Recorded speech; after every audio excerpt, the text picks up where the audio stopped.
Praise the Lord. सभी भाई बहनों को मसीह यीशु में हम सबको प्रभु सलाम। आज हम लोग भाई फ्रांसिस की पॉइंट 4 के रिप्लाई दे रहे हैं, जो कि उन्होंने कहा कि भाई ब्रैनम कहते थे कि शैतान ने हवा के साथ सहवास किया और इनके संबंध में कैन पैदा हुआ। चौथा सिद्धांत उनका ऐसा है, विलियम ब्रैनहम और उनके फॉलोअर मानते हैं कि शुरुआत के दिनों में शैतान ने हव्वा के साथ शारीरिक संबंध बनाया और वो शारीरिक संबंध के द्वारा ही पैदा हुआ एक बेटा है, यानी कि काइन। यानी कि विलियम ब्रैनहम के शिक्षाओं में से एक है कि हव्वा ने शैतान के साथ शारीरिक संबंध बांधा था। इसे वो लोग सीड ऑफ द सर्पेंट के रूप से जो है प्रमोट करते हैं। आपका वचन फिर मिस इंटरप्रिटेशन है। शैतान सहवास नहीं कर सकता, परंतु वह जानवर जो आदन ए बगीचे में था, उस जानवर ने हवा के साथ सहवास किया और उस जानवर को शैतान ने इस्तेमाल किया। आप भाई ब्रैनम के सारे मैसेज को पढ़ के देखिए। भाई ब्रैनम ने यही कहा, और आपने जो लोगों को बताया कि भाई ब्रैनम ने कहा है, ये बात गलत है, क्योंकि भाई ब्रैनम के कई एक बातें जो आपने मिस इंटरप्रिटेशन की और लोगों तक गलत अनुमान पहुंचाया। अक्सर ऐसा होता है जब आप किसी व्यक्ति को टारगेट करते हैं कि इसकी पोल खोलना है, तो आप उसकी सब गलत चीज़ों को ढूंढते रहेंगे, पर यह कोई गलत चीज़ है ही नहीं। मिसकंसेप्शन जो आपको हुआ है, क्योंकि आपने सोचा कि अब आपके पास में कोई विषय है तो भाई ब्रैनमिज़्म है, क्योंकि बाकी बहुत सारे विषय को आपने कवर कर लिया है, बहुत सारे लोगों को आपने अंधभक्त बना दिया है, बहुत सारे तेल बेचने वाले, पानी बेचने वाले, चिन्ह चमत्कार वर्ण करने वालों का आपने रहस्य में बातें पोल खोल दी है।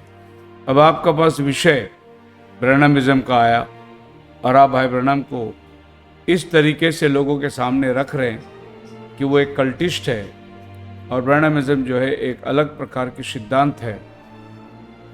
फिर से एक बार भाई फ्रांसिस, आपका चौथा पॉइंट को मैं क्लियर करना चाहता हूँ।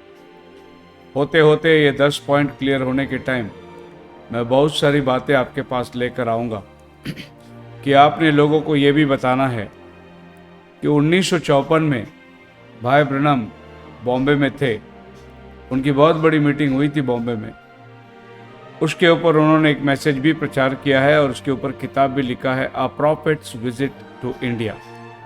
मैं उसका हाईलाइट आपको दूंगा, जहां पर उन्होंने इस बॉम्बे में आकर 1954 के दरमियान, जहां 17 धर्म गुरु लोग उपस्थित थे, एक आदमी जो नेत्रहीन था उसको खड़ा करके भाई ब्रैनम ने यह सवाल पूछा कि अगर आप लोग में से कोई भी इस अंधे आदमी को आंखें दे सकता है तो मैं उस परमेश्वर को मानूंगा।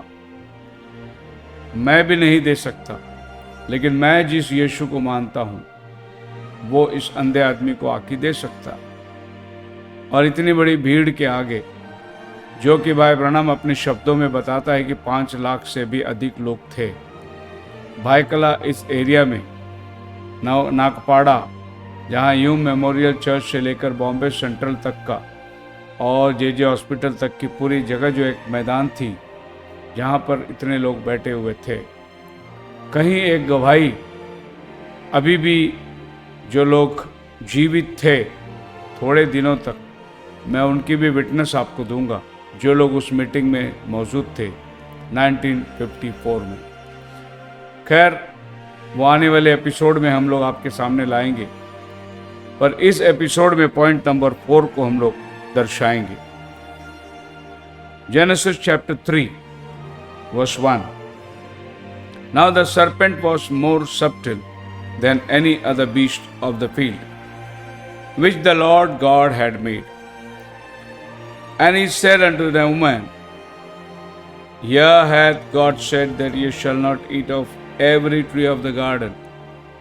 सबसे पहले मैं ये बताना चाहता हूं कि ये जो सर्प है ये धूर्त था और ये हवा से बातें करा कि क्या परमेश्वर ने कहा ऐसा कोई फल जो है जो नहीं खाना वर्जा था। ये सर्प के बारे में आपको मैं बताए देता हूँ।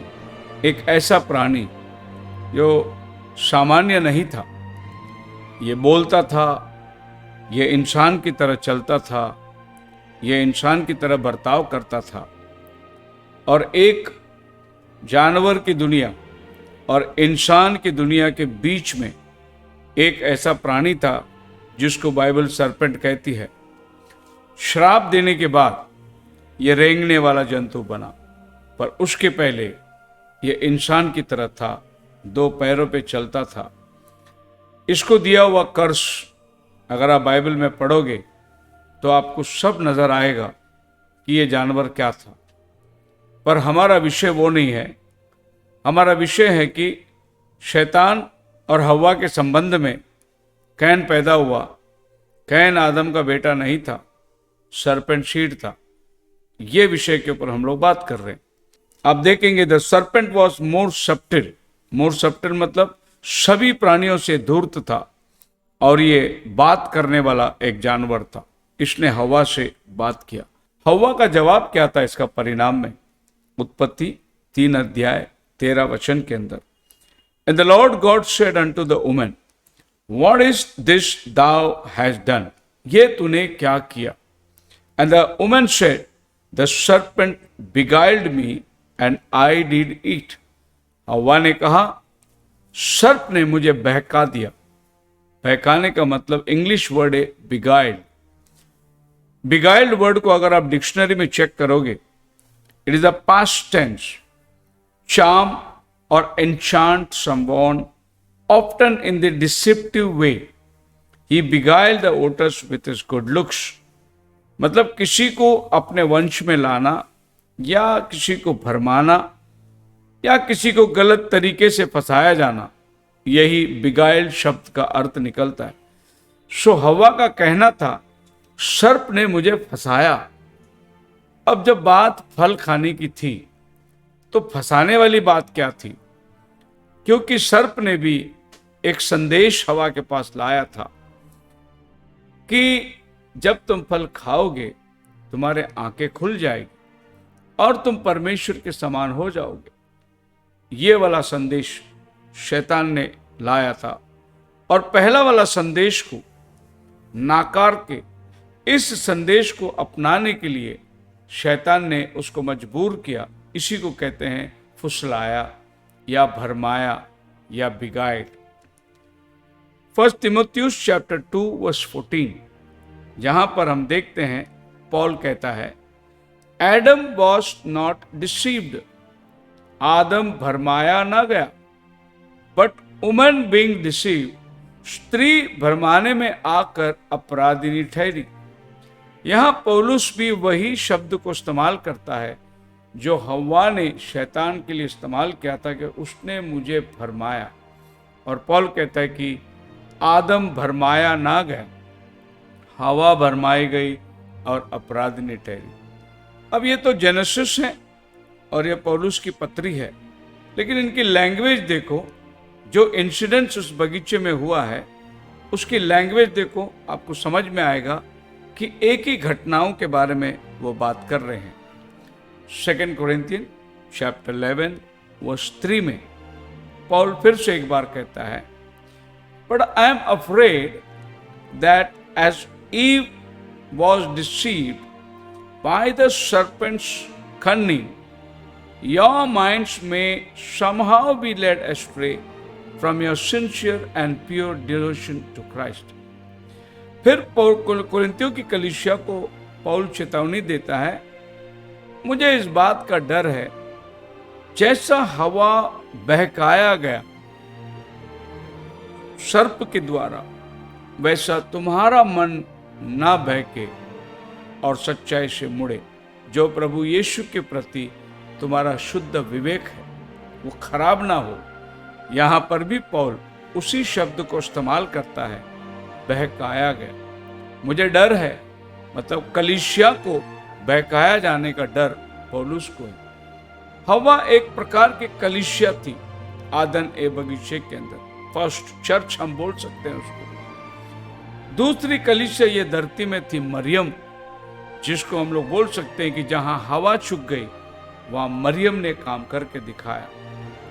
जहां हवा गिर गई वहां मरियम उठकर खड़ी हुई और बताया कि बिना संबंध का, बिना शरीर के एकत्रित होने से संतान कैसा उत्पन्न होता है, यह मरियम ने करके बताया। जो उसने परिस्थिति से कहा, जैसा तेरा वचन वैसा होने दे।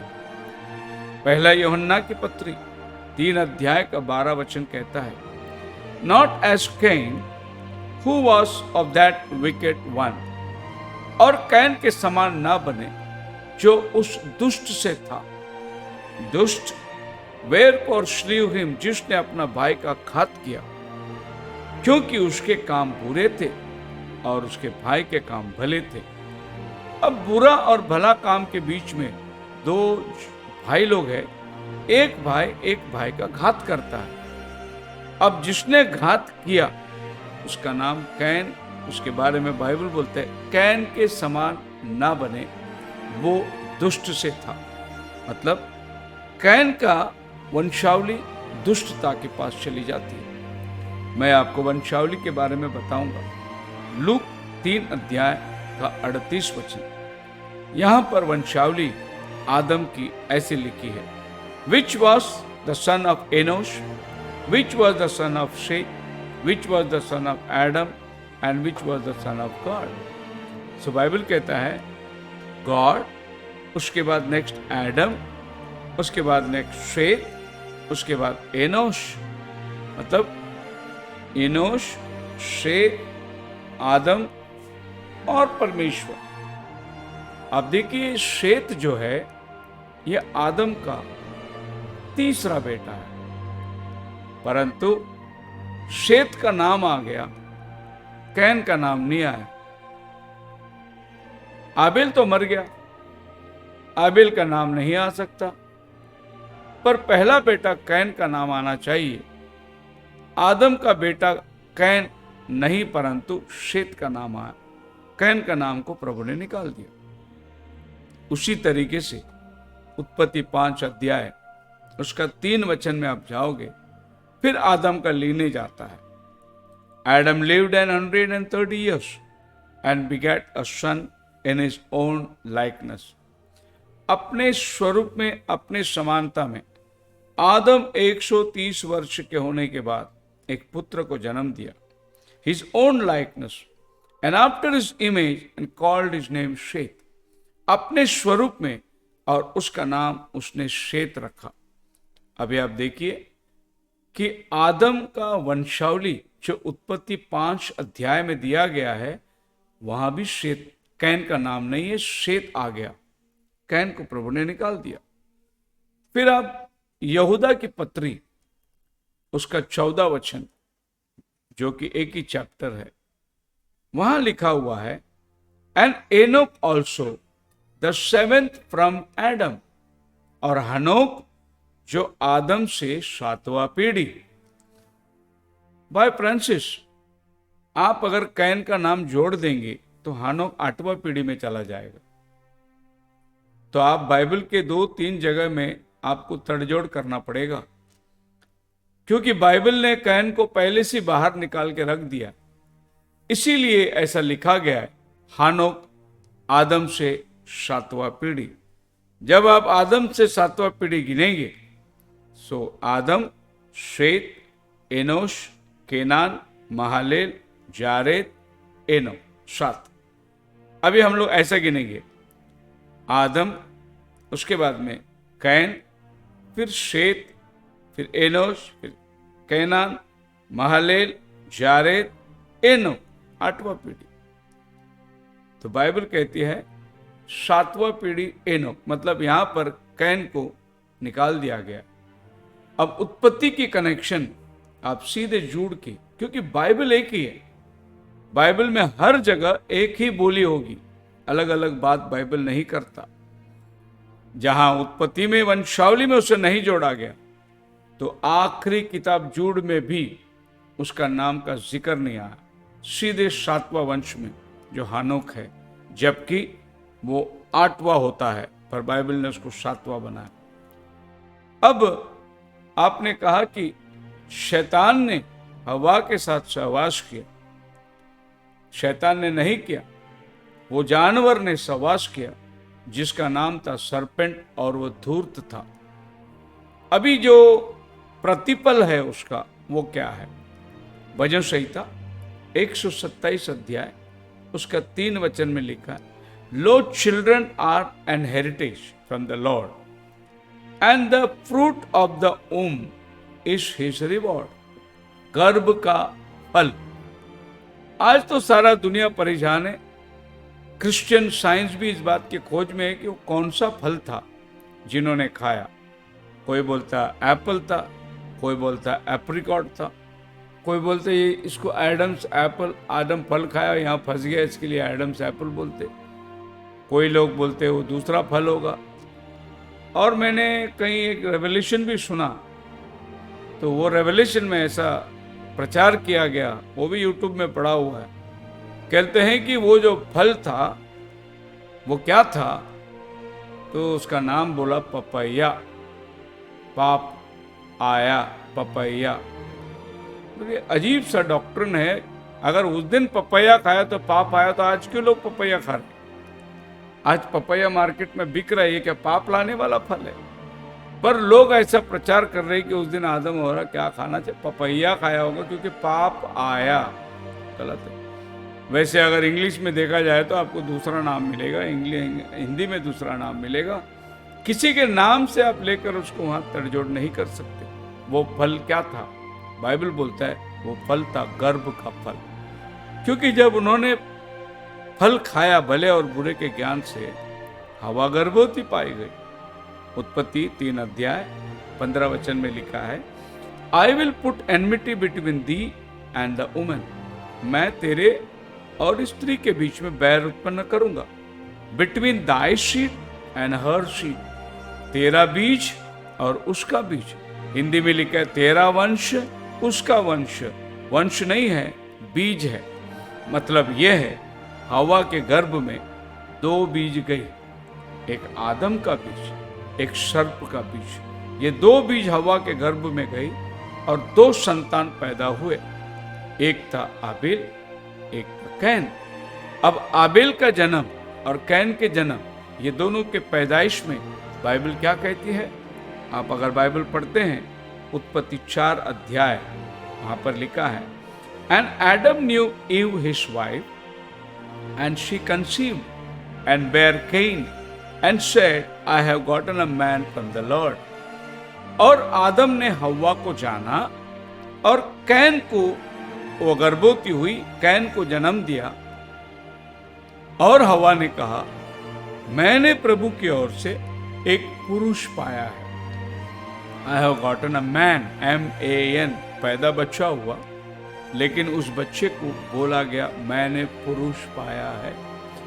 लेकिन जब आबेल पैदा हुआ, बाइबल ऐसा नहीं कहता। She again bare his brother Abel, and Abel was the keeper of the sheep and Cain was the tiller of the ground.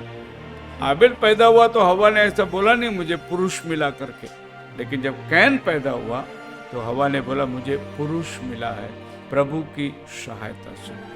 आप इसी 4 अध्याय का 25 वचन में आ जाइए, एक मिस्ट्री आपको समझ में आएगी। And Adam knew his wife again, मतलब फिर से आदम अपनी पत्नी को जाना और वो गर्भवती हुई, एक बेटे को जन्मी, उसका नाम उसने शेत रखा। यह है तीसरा बेटा। शेत पैदा होने के टाइम बाइबल क्या कहता है? For God said she hath appointed me another seed instead of Abel whom Cain slew. आबेल के बदले प्रभु ने मुझे एक बीज दिया, ऐसा शेत के जन्म में हवा बोलती है। लेकिन कैन के जन्म में हवा ने बोला नहीं कि परमेश्वर ने मुझे बीज दिया, लेकिन शेत के जन्म में वो कहती है परमेश्वर ने मुझे एक बीज दिया। अगर आप न्यू वर्ड जो है बाइबल के अंदर KNEW, एडम न्यू ईव, उसको और क्लैरिफाई करने के लिए आप जेनेसिस 4:17 पढ़ोगे, वहां लिखा है can new his wife and she conceived. The word new इस सेक्सुअल कॉन्टैक्ट के लिए भी यही शब्द इस्तेमाल किया गया बाइबल में। जब आदम न्यू ईव, आदम ने हव्वा को जाना, वो गर्भवती हुई। मैं आपके इस बात को हाईलाइट करना चाहता हूं कि 2 बार आदम हव्वा को जाना, बच्चे 3 हुए। 2 बार आदम हव्वा को जाना, बच्चे 3 हुए। इसका मतलब एक जुड़वा होना चाहिए। अब आप अगर इस बात को जानते हैं कि जब जुड़वा बच्चा एक साथ मां के गर्भ में आया, तब परमेश्वर ने कहा तेरा बीज और इसका बीज, मतलब हव्वा के गर्भ में 2 बीज थे।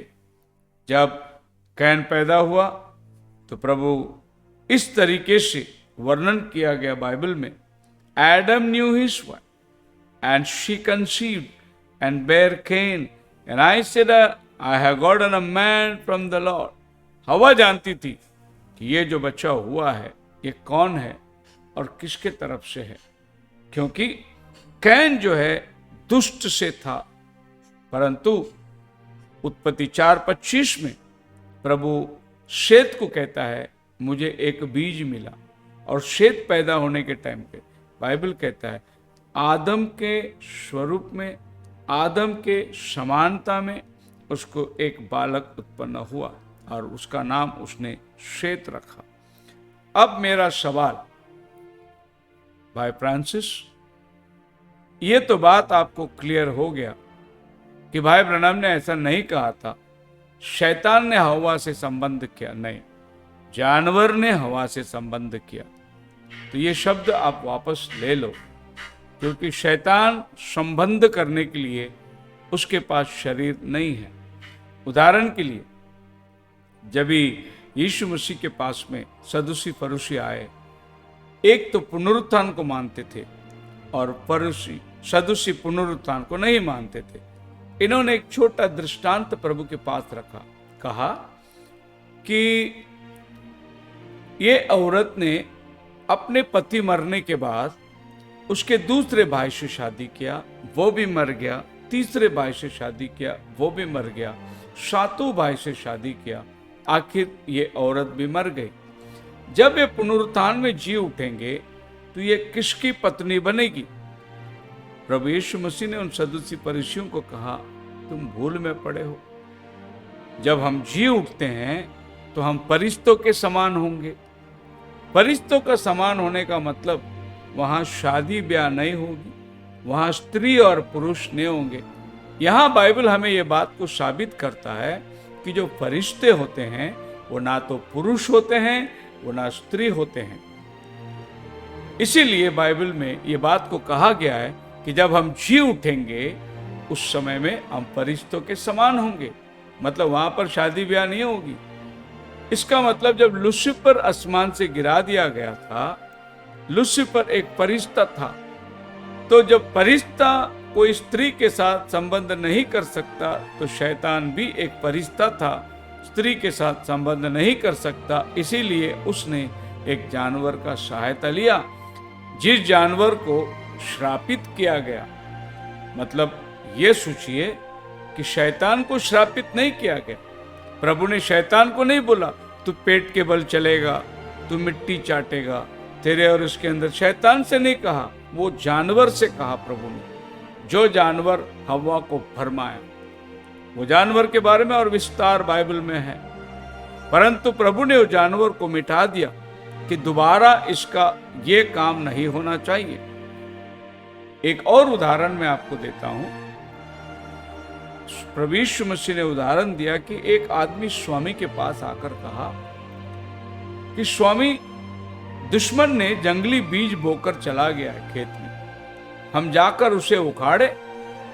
उस समय में स्वामी कहता है नहीं, ऐसा मत करो। तुम अगर उस जंगली को उखाड़ने जाओगे, उसके साथ अच्छा भी उखड़ जाएगा। दोनों को बढ़ने दो, कटनी के समय मैं उसको अलग कर दूंगा। ये खेत कौन सा है? ये जंगली बीज क्या है जिसने असली के साथ बो के गया और ये दोनों को बढ़ने के लिए कहा? हाँ, हव्वा के गर्भ में शैतान का बीज भी बोया गया, आदम का बीज भी बोया गया, क्योंकि स्त्री हमेशा एक पात्र को दर्शाता है। आप वंशावली में पढ़ के देखिए, कोई भी स्त्री का नाम नहीं आता। स्त्री एक बर्तन है जो बीज को लेकर उत्पन्न करके देती है। जैसे ये धरती है, आप उसमें जंगली बीज भी डालो या उसमें गेहूं का बीज भी डालो, वो पनेगा, वो अपना फल को देगा। ऐसा ही स्त्री एक बर्तन है जिसमें बीज डालेंगे, वो बीज को उत्पन्न करके देती है। सो ये सर्प का बीज दोबारा स्त्री के साथ मिलन ना हो, इसीलिए परमेश्वर ने उसको जमीन से रेंग दिया, उसके हाथ पैर निकाल दिए और उसको जमीन से लिटा दिया। अब कर्ज को देखिए। खैर, ये फल और ये श्राप के बारे में मैं बाद में कोई एपिसोड के अंदर आपके पास लाऊंगा। आज मेरा विषय कैन, जो सर्पेंट सीड था, उसी के ऊपर हम बात कर रहे हैं। तो मेरा सवाल है, why was Cain not included in the lineage being the first born? पहलौटा होने के जरिए कैन का नाम वंशावली में क्यों नहीं लिखा गया? लूक 3 अध्याय में, इतिहास के 1 अध्याय में और उत्पत्ति का 5 अध्याय में, तीनों जगह कैन का नाम नहीं है।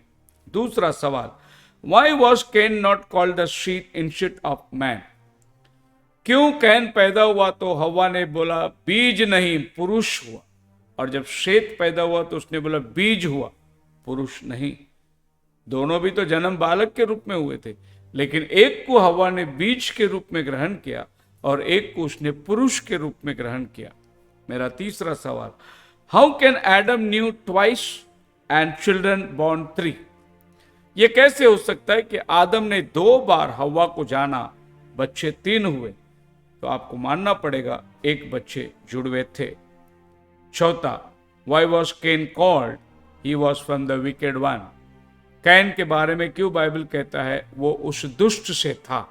आदम तो दुष्ट नहीं था, आदम तो खुदा का बेटा था, लेकिन दुष्ट कौन था जिससे कैन पैदा हुआ? जूड 1:11 में, ये मेरा 5वां सवाल कैन के बारे में। What was the way of can? और कैन के समान मत बनो, कैन के रास्ते पे मत जाओ। ये कौन सा रास्ता है जिसको बाइबल बोलता है कैन का रास्ता?